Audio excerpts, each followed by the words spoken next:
अगर आपने इस वीडियो पर क्लिक किया है तो ज़रूर आप आगे चलकर अपना स्टार्टअप शुरू करने वाले हैं या आप एंटरप्रेन्योरशिप में इंटरेस्ट रखते हैं। बात करेंगे इस वीडियो में ऐसे सेक्टर के बारे में जो आने वाले समय में बहुत ही तेज़ी से ग्रो करेगा इंडियन मार्केट में, और इन सारे सेक्टर में डेवलपमेंट की ज़रूरत है। तो चलिए बिना समय गवाए इन सारे सेक्टर के बारे में जानते हैं। नमस्कार, मैं विश्वजीत शर्मा, यूनिकॉर्न स्टोरीज में आपका स्वागत है। तो सबसे पहले नंबर पर है एग्रीकल्चर। हमारे देश के 60% ग्रामीण क्षेत्र के लोग फार्मिंग और इससे रिलेटेड चीज़ों पर निर्भर करते हैं, लेकिन ये हमारे देश के जीडीपी में सिर्फ 17% योगदान दे पाता है। इससे ये पता चलता है एग्रीकल्चर सेक्टर में कितनी डेवलपमेंट की ज़रूरत है। अब जानते हैं इस सेक्टर में क्या अपॉर्चुनिटीज़ है। सबसे पहले हमारे देश में जो एग्रीकल्चर सेक्टर का सप्लाई चेन है ये बहुत ही ज़्यादा लंबा और कॉम्प्लिकेटेड है। अगर किसी सामान को फार्मर से कंज्यूमर तक पहुंचना है तो इसे सबसे पहले स्मॉल ट्रेडर, फिर लार्ज ट्रेडर, फिर कमीशन एजेंट, फिर होलसेलर, फिर रिटेलर और अंत में कंज्यूमर के पास पहुंचता है, और इस सप्लाई चेन को चेंज करने की ज़रूरत है। दूसरा, डिजिटल फार्मिंग। हमारे देश के किसान आज भी बहुत ही पुराने तरीक़ों का इस्तेमाल करते हैं जिससे उपज में कमी आती है। तो इसमें डिजिटलाइजेशन की ज़रूरत है और इनके पास बहुत सारी बेसिक चीज़ों की कमी है, जैसे कोल्ड स्टोरेज, एग्री मशीनरी, इसमें भी ध्यान देने की ज़रूरत है। तीसरा, एग्री एक्सपोर्ट। हमारे देश में एग्रीकल्चर सेक्टर का एक्सपोर्ट का इंफ्रास्ट्रक्चर बहुत ही कमज़ोर है, जिसमें चेंजेस की ज़रूरत है जिससे किसान अपने उपज को आसानी से दूसरे देशों में एक्सपोर्ट कर सके। दूसरे नंबर पर हेल्थ केयर सेक्टर है। हेल्थ केयर सेक्टर हमारे देश का सबसे तेज़ी से बढ़ता हुआ सेक्टर है। 2022 तक Indian health care market 372 million US$ का हो जाएगा, जिससे भारत वर्ल्ड के टॉप 3 हेल्थ केयर मार्केट में से एक होगा। अब जानते हैं इस सेक्टर में अपॉर्चुनिटीज़ क्या है। पहला, इंफ्रास्ट्रक्चर। हमारे देश में हेल्थ केयर इंफ्रास्ट्रक्चर बहुत ही ज़्यादा पिछड़ा हुआ है रूरल एरियाज़, Tier 2 और Tier 3 सिटीज़ में, तो इसमें डेवलपमेंट की ज़रूरत है। दूसरा, होम हेल्थ केयर। भारत में होम हेल्थ केयर का मार्केट अभी भी इनिशियल स्टेज में है और अधिकतर स्टार्टअप मेट्रो और Tier 1 सिटीज़ में फोकस कर रहे हैं।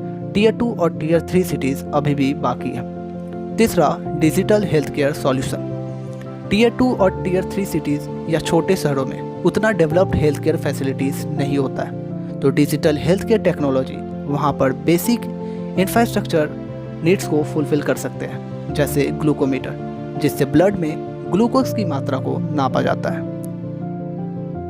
तीसरे नंबर पर एजुकेशन का सेक्टर है। कोविड-19 के बाद एजुकेशन इंडस्ट्री में बहुत ही मेजर शिफ्ट देखने मिला। हर चीज़ डिजिटली मूव करने लगा। अगर आप स्टूडेंट हैं तो आपने देखा होगा एक सिंपल कॉलेज से ग्रेजुएशन करने के बाद, जो ना ही इंजीनियरिंग कॉलेज हो, ना ही MBA हो और ना ही मेडिकल कॉलेज हो, उन्हें जॉब नहीं मिलता, क्योंकि कॉलेज कैंपस में जो पढ़ाया जाता है, जो सिखाया जाता है, ये कॉर्पोरेट कैंपस का डिमांड नहीं है।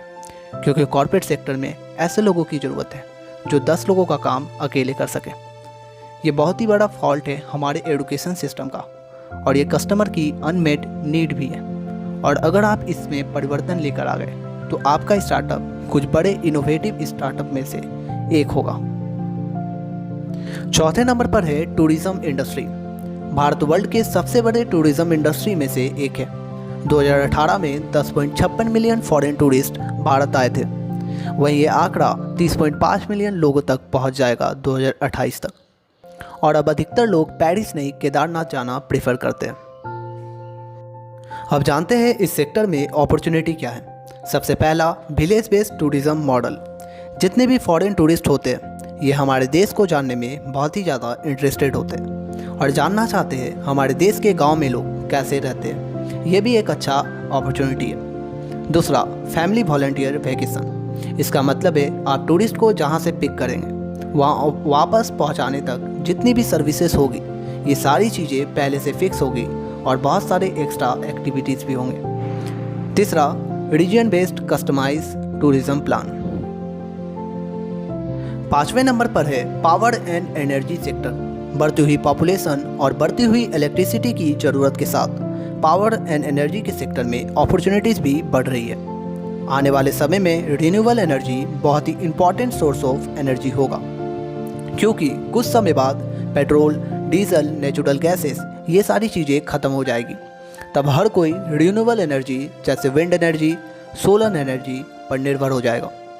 इस सेक्टर में इनोवेशन की ज़रूरत है और अगर आप इनोवेशन लेकर आ गए तो नेक्स्ट बिलियनियर आप बन सकते हैं। और छठे नंबर पर है financial services. Financial services industry ऐसा इंडस्ट्री है जो लोगों के पैसों को मैनेज करता है, चाहे वो एक व्यक्ति का हो या 1000 व्यक्ति का कॉरपोरेशन हो। इस इंडस्ट्री के किस सेक्टर में आप काम कर सकते हैं? पहला, wealth management, brokerage, accounting, consumer finance, private banking, credit card, foreign exchange, hedge fund, insurance, crypto currency, share market और भी बहुत सारी चीज़ें। ये थी आपकी अपॉर्चुनिटी, ये आप है और ये आपका स्टार्टअप है। खैर, ये वीडियो यहीं पर ख़त्म होता है। लिख के बताइएगा ये वीडियो आपको कैसा लगा और इस चैनल को सब्सक्राइब करें और इस वीडियो को लाइक और शेयर करना ना भूलें। धन्यवाद।